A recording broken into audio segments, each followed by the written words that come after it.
Hallelujah! Are you ready for the word? Amen. Ihanda po natin ang ating sarili. Amen. Alam niyo po, may mga bagay na paulit-ulit sa ating mga buhay. Amen? Nakikita po o napapansin po ba natin ito? Ay, ulit-ulit niya mo ini, milyari na ini. Okay, yung parang nangyari na ito. Alam niyo po yung pakiramdam na yan? Yung, ang tawag doon, deja vu. Parang nangyari niya. Replay, palabas. Amen? So umaga pong ito, nais ko po kayong tanungin, pagod na po ba kayo sa mga problema po ng nararanasan natin? Parang hindi sila napapagod sa kanilang mga problema. Ang lakas nyo, ha? Kinakaya by the grace of God.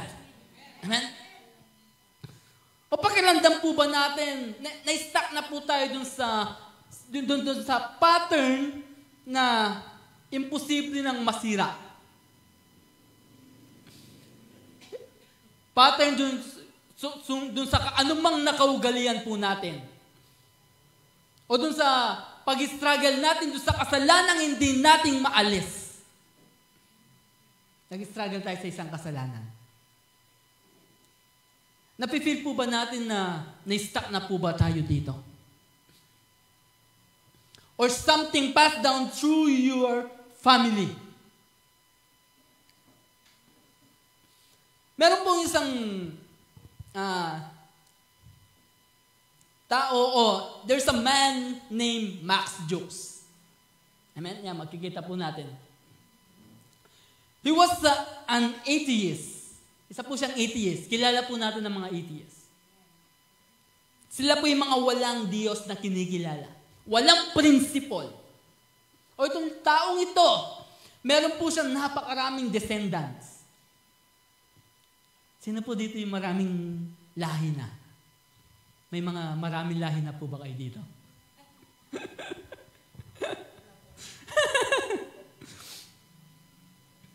Napakarami niya pong lahi. Ano po itong mga descendants niya ito? Ano po yung mga lineage na nangyari sa kanya? Meron po siyang 180 has been in the poor house. O yung mga paupers. O mga namatay sa kahirapan. Mga mahihirap. Ito po yung mga descendants niya. Meron po siyang 140 were criminals and offenders. Gusto niyo po ba yung mga ganitong lahi?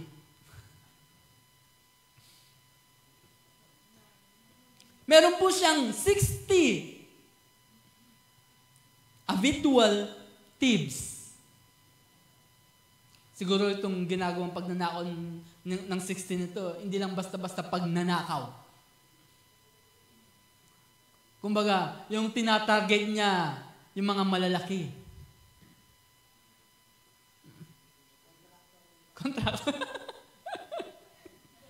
Contractor. Ito po yung lahi niya. Ito po yung descendants ni Max Jukes. Meron po siyang 7 sacrifice by murder. Meron po siyang lahi na killer. Mamamatay. Meron namang 50 were common prostitute. Napansin niyo po, yung mga lahi niya, all in their lineage are bad cycle. Bad cycle. And no one decide to stand up to break the cycle. Walang tumayo para sirain, para i-break itong cycle na ito. Sa atin po kaya, mag-stand up tayo sa kung anong nakagisnan natin. Kaya ngayon po, we will focus on the message entitled, Cycle Breaker. The flat twist your ancestor needed. Amen. Cycle breaker ka. You are the cycle breaker. Ano ba yung cycle breaker na yan? Ano ba yung nakagisnan mo? Ano ba yung nakagisnan natin? Sa pamilya po natin. Sa pamilya mo. Anong meron sa pamilya mo? Anong meron sa generation mo? Pangilang generation na po tayo ngayon? Sa taon po natin ngayon, nasa generation Alpha na po tayo. Tama?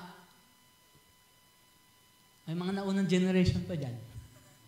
Mga baby boomers. Mga generation X. So, ngayon po, tayo po yung mga cycle breaker. We'll explore how some cycles are designed by the enemy to keep us stagnant. Kaya hindi po tayo lumalagoy. Ito po yung talagang plano ng kalaban. Yung manatili ka lang sa kalalagayan mo. But through the power of Jesus, we can break free and choose a new path. Ano tong bagong tatahaking ito? Ang hirap ng Tagalog. A new path of victory and new life. May tagumpay na po tayo sa pangalan ng Panginoong Jesucristo. May bagong buhay na po tayo sa pangalan ng Panginoong Jesucristo. So, ibig sabihin po, we're not defined by the cycle we've been in. Hindi po tayo nakadesign doon sa kung anong nakagisnan mo. Kasi tinanggal na po ng Panginoon yun. Kung yung nakagisnan mong cycle is napakasama, ngayon, this is the time to stand up to break that cycle.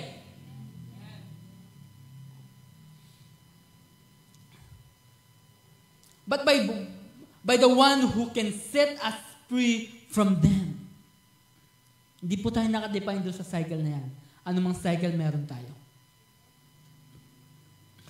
Cycle breaker. A cycle breaker is someone who recognizes harmful traits that exist in the culture of their family and decides to discard or stop these traits and trade them in for something different. Ngayon, ano po itong difference na ito na sinasabi? Anong ipapalit mo doon sa bad cycle na yon? Nasa sa atin po yon, yung decision na yon. A cycle breaker acknowledges that while their family may have,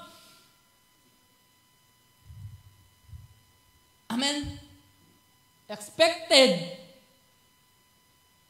yung kung ano yung ginawa nila, kung ano yung kung saan sila namuhay.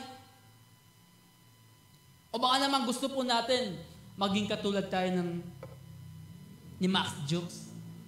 Na yung cycle niya, yung descendants niya is lahat is bad. May prostitute. May gusto bang maging prostitute dito? O mga thieves.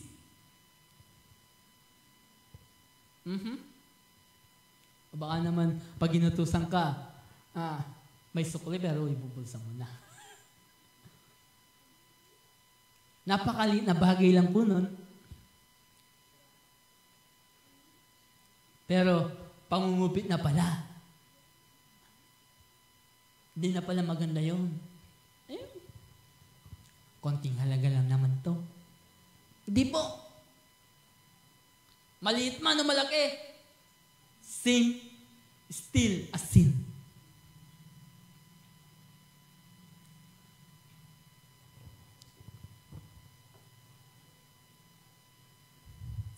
They take on the responsibility of creating a new, healthier legacy for themselves and their descendants by establishing new. Mag-establish ng panibagong generation sa darating na henerasyon.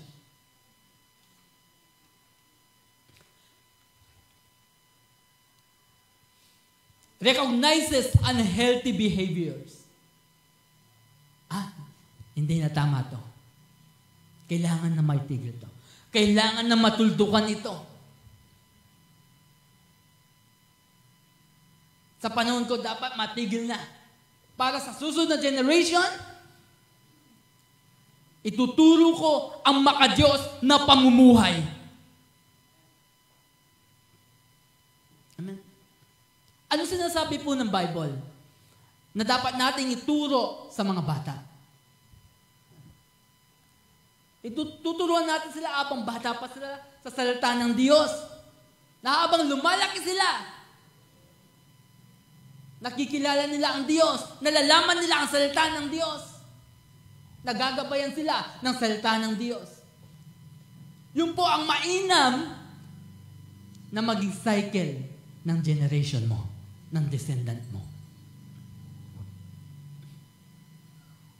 Train up a child in the way they should go.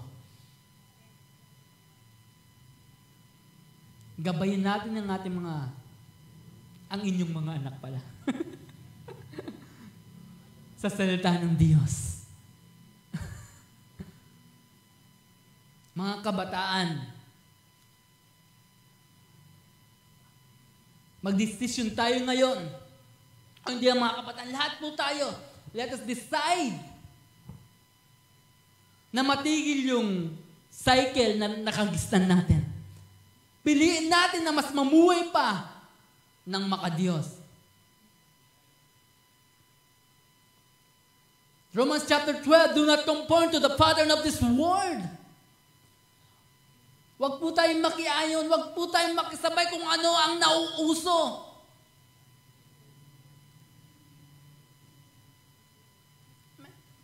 Tayo po mga Kristiyano ay dapat against the flow po tayo sa hagos ng mundo. Pasalungat po tayo. Alam naman po natin ang pattern ng mundo. Nababalta naman po natin kung anong nangyayari ngayon.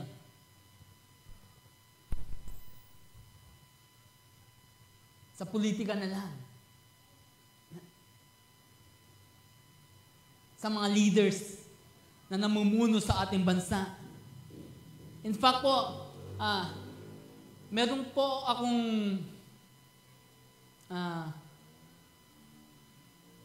kanina nabasa sa Facebook. Sa atin po bilang Kristiyano, bilang Pilipino, hindi natin kinikilala ang ating leaders bilang fellow Filipinos. Bakit po? Mas kinikilala pa natin sila na kaaway.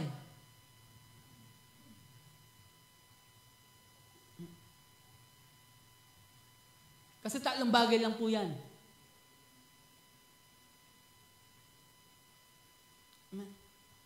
So, do not conform to the pattern of this world, but be transformed by the renewing of your mind. Amen.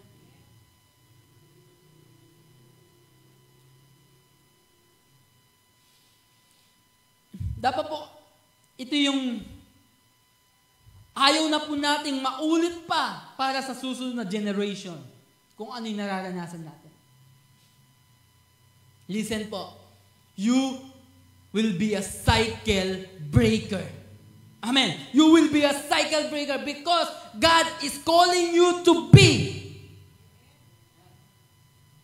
God is calling us to break the bad cycle of our family, from our families. A calling to be a cycle breaker is a desire, a decision to identify and discard destructive traits passed down in families. Yung tatayo ka na, ititigil mo na, tutuldo ka muna, hindi na tama, dapat nang matigil ang nangyayaring ito, ang nakaugaliang ito.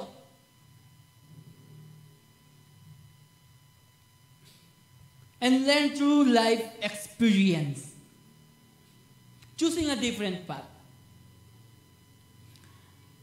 It involves actively making choices than those made by people in the past who were harmed by judgment and rejection or shame. It ends with me. It ends with you.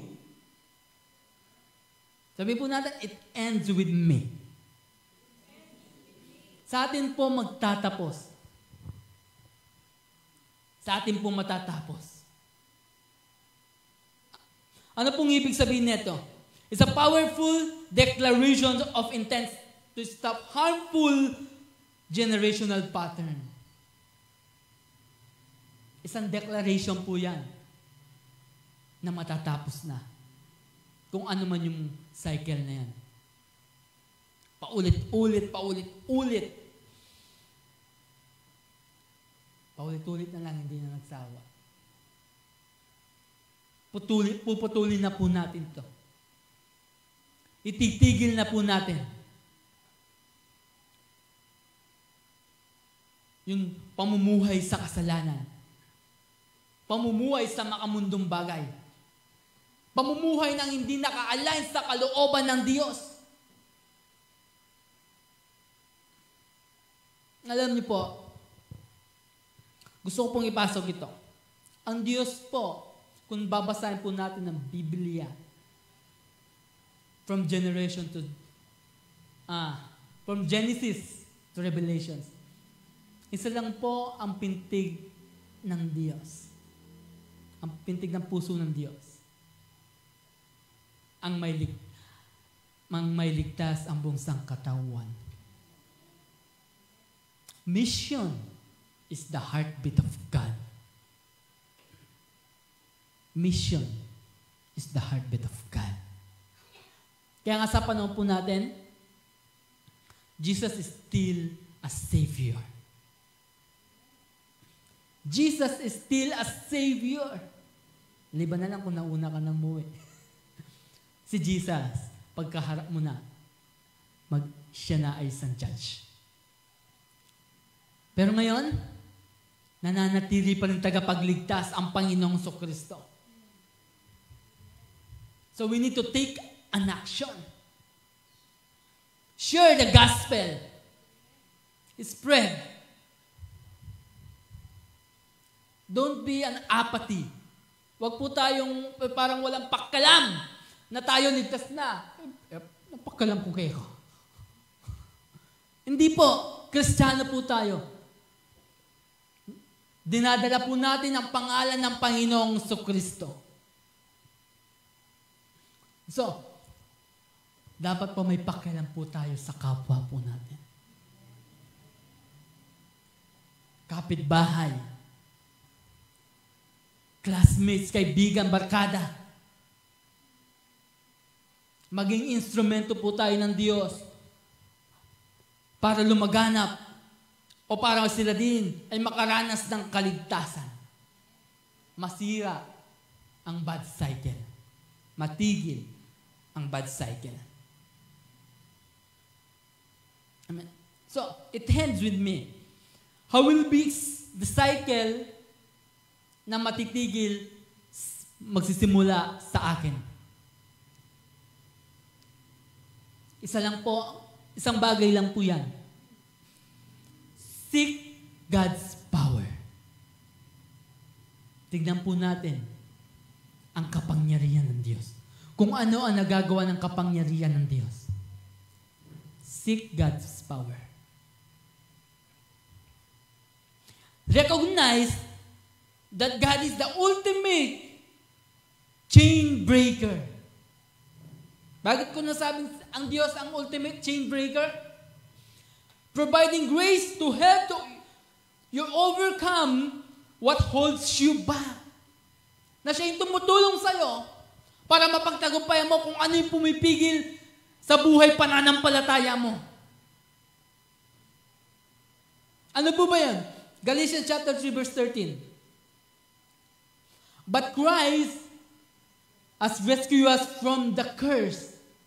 Ano po itong curse na to? Ito po yung cycle. Ito po yung cycle. pronounced by the law. When he was hung on the cross, he took upon himself the curse for our wrongdoing. Kasi po sa panahon noon, dahil sa kautusan, ito'y pinapakita niya. Actually, yung pagsunod sa kautusan po, hindi ito'y nakakapagpaligtas. Pinapakita niya lamang na ikaw ay makasalanan, na ikaw ay isinumpa. Na dahil sa mga mali mong ginagawa. For it is written in the scripture, curse everyone who is hung on a tree. So Jesus hung on the tree. So siya'y nagmistulang sumpa. Inako niya ang para sa atin. Pinutol ng Panginoong Kristo ang sumpa. When God gave Moses the law, nang ibigay ng Diyos ang kautusan kay Moses, finulfill niya yung pagpapala para sa mga sumusunod. At sumpa naman para sa mga nagdi-disobey. Sumpa para sa mga hindi sumusunod sa Diyos. Ito yung panahon na ibinigay ng Diyos ang kautusan kay Moses, na makikita po natin sa Deuteronomy chapter 28. A curse is a strong condemnation. So, but Jesus is the most faithful Israelite to live. Ang Panginoong Kristo ang pinakatapat na Israelita na nabubuhay sa panahon ngayon. To break the cycle. He fulfilled the law completely. Yet, Jesus willingly paid our penalty for us. Siya'y namatay sa krus ng Kalbaryo para sa atin. Ano yung, parang yung kinakanta natin kanina yung last song, ang pag-ibig mo.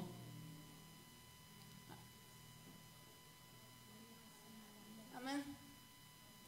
Napakasarap pong pagnilay-nilayan.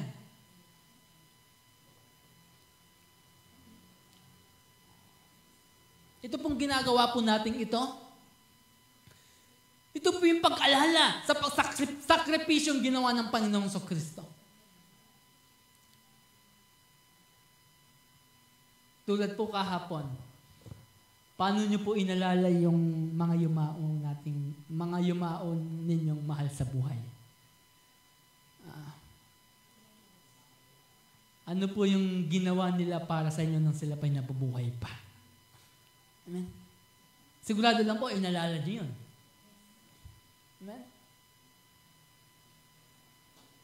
Inalala niyo kung ano yung ginawa niya para sa inyo, sa pamilya niyo. Nung sila'y nabubuhay pa. Same thing sa ating Panginoong Kristo. Sinakripisyo niya ang kanyang buhay para sa atin. Para matigil, maputol ang cycle, yung sumpa na pinapakita ng kautusan. Nagbigay siya ng bagong covenant.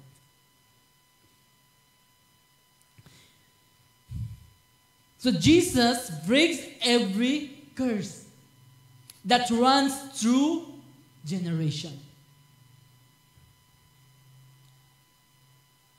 Mula sa panahon na yun na may pa ako mamatay ang Panginoong Kristo hanggang sa mga sumunod na henerasyon, pinutol ng Panginoon ang sumpa. Completely. I-break the cycle of curse. Maging sa mga susunod pang generation, maging sa generasyon ng inyong mga apo, o kaapo-apuan, mga salinlahi, Jesus break the cycle of curse. Sa ating mga buhay, nagkaroon tayo ng bagong buhay. Sa 2 Corinthians chapter 5 verse 17, if anyone is in Christ, He is a new creation. The old has come and the new has the old has gone and the new has come.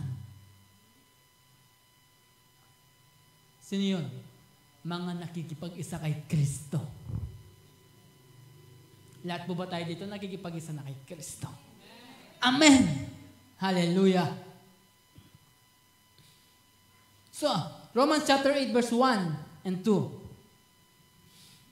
Therefore, there is now, ano po?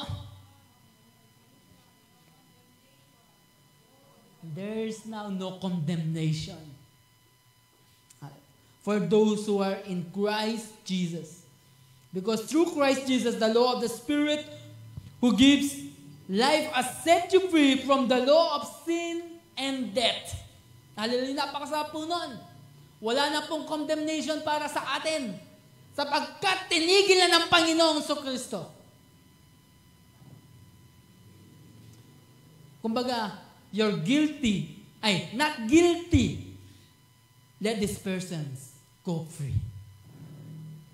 Ngayon po, ito pong tanong ko sa inyo. Anong pong kabuluhan ng salitang ito? Na kung ikaw ay nasa bitag ng kamatayan. In reality po, lahat po tayo nasa bingit ng kamatayan. Lahat po tayo nasa bingit ng kamatayan.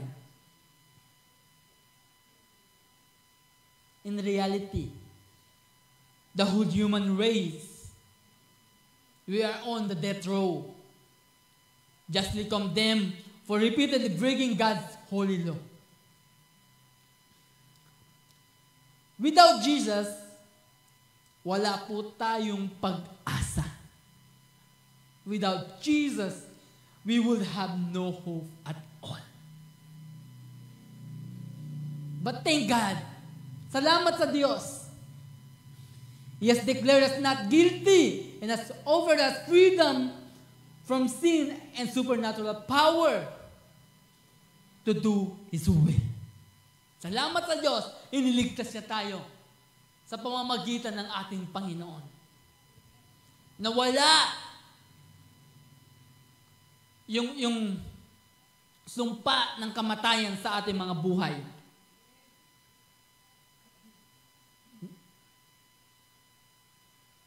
Kumbaga, itindaan mo, papunta ka na eh. Nasa maligdaan ka na. Pero nung dumating ang Panginoong Kristo, niliis niya ang daan mo. Patungong buhay na walang hanggan. Salamat sa Diyos. Salamat sa biyaya ng Diyos. Jesus breaks the cycle of sin, guilt, and death. Ano po ba ito mga cycle na ito? Nandito po yung desire, temptation.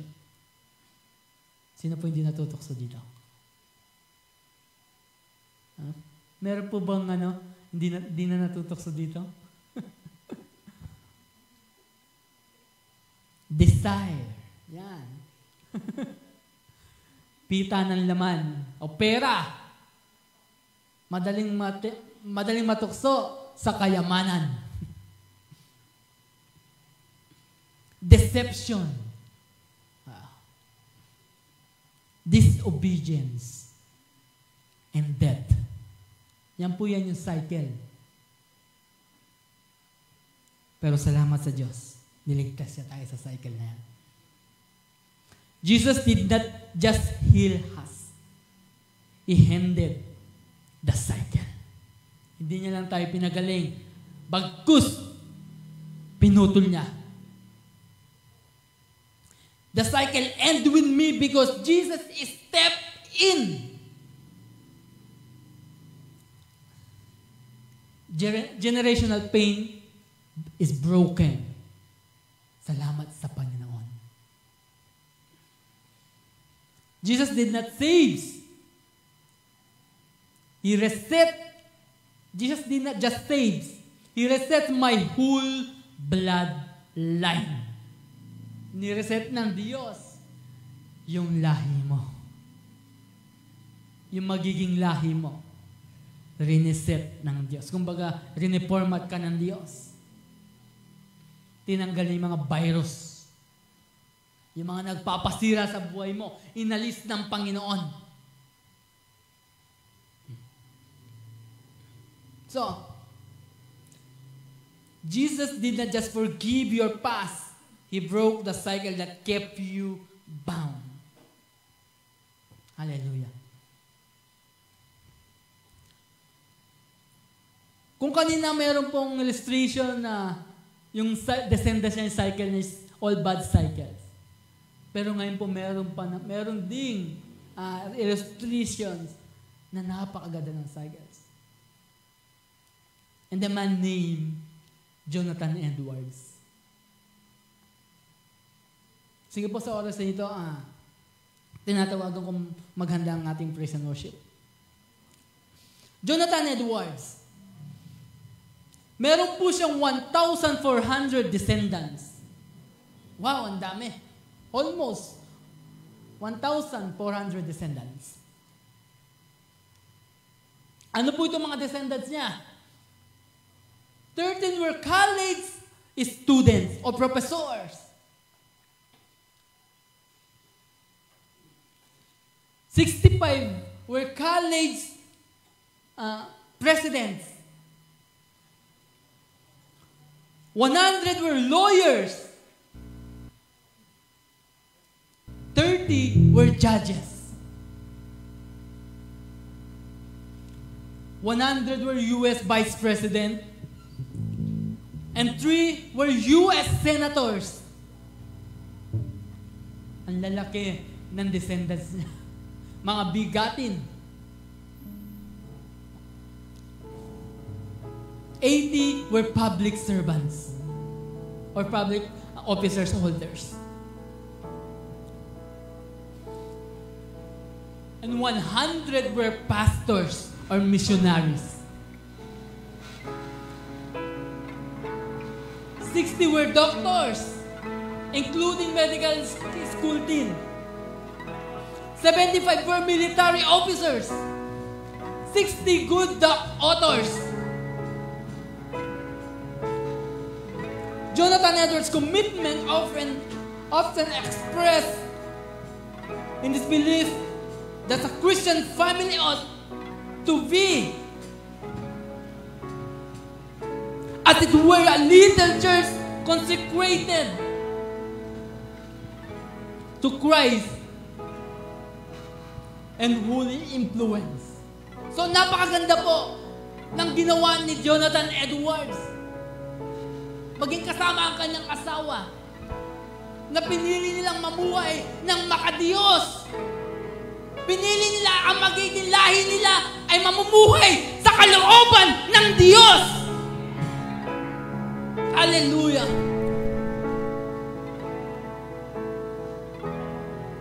The cycle-breaking choice made by Jonathan Edwards at sa kanyang asawa to intentionally plant the seeds of faith, describe and educations, discipline and educations. 5-6 generations, it shifted families' destiny,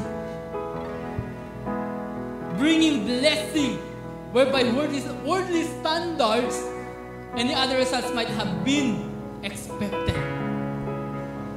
So today po, you can be the turning point. Maaring sa atin po magsisimula. Maaring you can be the first to pray in your family or the first to consistently teach the Word of God. And or you can be the ancestor your descendants thank God for. Maaring sa atin po magagaling sa descendants po natin, ang descendants na mamumuhay sa Diyos, magpapasalamat sa Diyos. Hallelujah. So, the challenge before us is this. Ito po yung challenge po sa atin. What legacy are you building? Anong legacy po ang i-build po natin? Will your life be marked by the continuations of the broken cycles? Fear, anger, death, addictions, the spiritual apathy? Or will you, like Jonathan Edwards, embrace the power of Christ to become the cycle breaker? Commit this day. Pag-commit po tayo sa araw na ito. Simula sa araw po na ito. Lahat po tayo. To build your home on the rock of God's Word. That you may leave behind not a death, but a dynasty of blessings for the generation to follow. Amen. Hallelujah. The choice is yours today.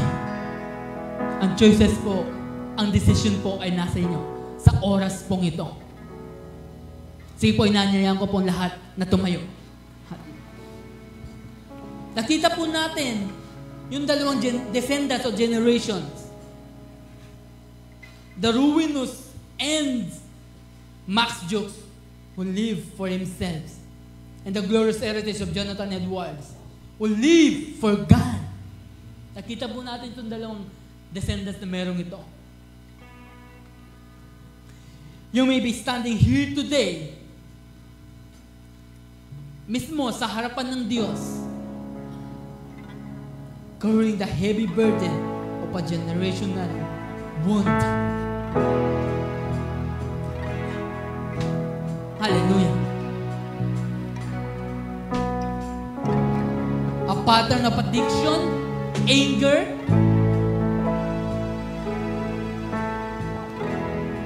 a pattern of sin, pattern po ng pagkaingit, pagkaselos, ang pattern ng mundo, or spiritual drift. Pero ito pong pangako sa Panginoong Kristo, you are not defined by your history. You are not defined by your history. Come on. Praise Jesus. You are not defined by your history.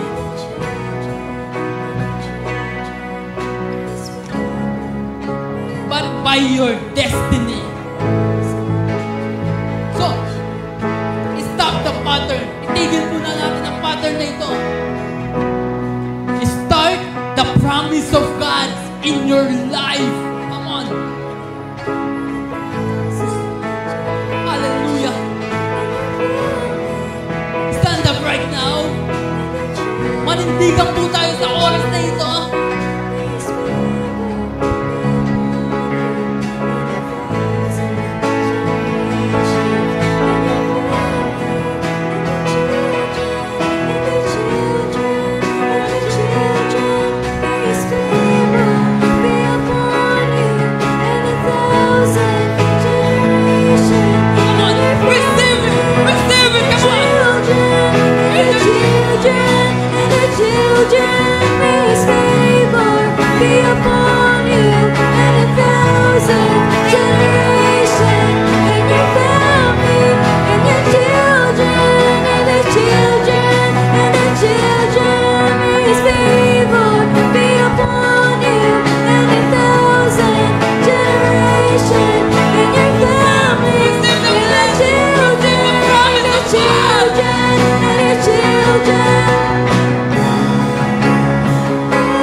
deserve, oh God.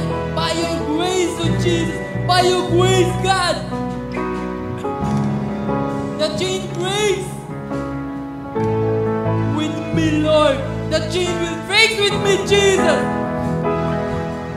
We will stand and we will break the cycle of our life, from our family, God. Jesus, by your grace, I will be a cycle breaker. Come on, declare it. Come on, declare.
Salamat po, Panginoon.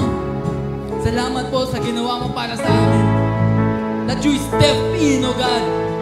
Na para naman kami ay maputol namin, Panginoon, kung ano ang nakagistan namin. Lord, salamat po sa pagsisimula mo, Panginoon, sa aming mga buhay. Thank you, Jesus. We praise you.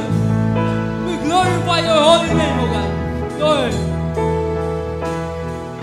mamumuhay kami, Panginoon, sa iyong pangako. Simula sa araw na ito, tutulungan po namin ang nakagistan po namin, ang nakaugalian po namin na cycle na paulit-ulit na nangyari sa aming mga buhay. Lord, for you the glory alone. For you the glory alone, Jesus. Thank you, Jesus. Thank you, God. Thank you, God. Salamat po, Panginoon, sa iyong biyaya. Thank you, Jesus. Thank you, God. Praise you, Jesus. Praise you, Lord. Hallelujah. Minsan pa, Panginoon, sa inyo namin, ibinabalik ang lahat ng pagpuri, ang lahat ng pagsamba. Come on! Ang lahat ng pagpuri, ang lahat ng pagsamba sa tanging pangalan ng Panginoong Kristo. Come on, give your praise to Jesus. Give your praise. Hallelujah.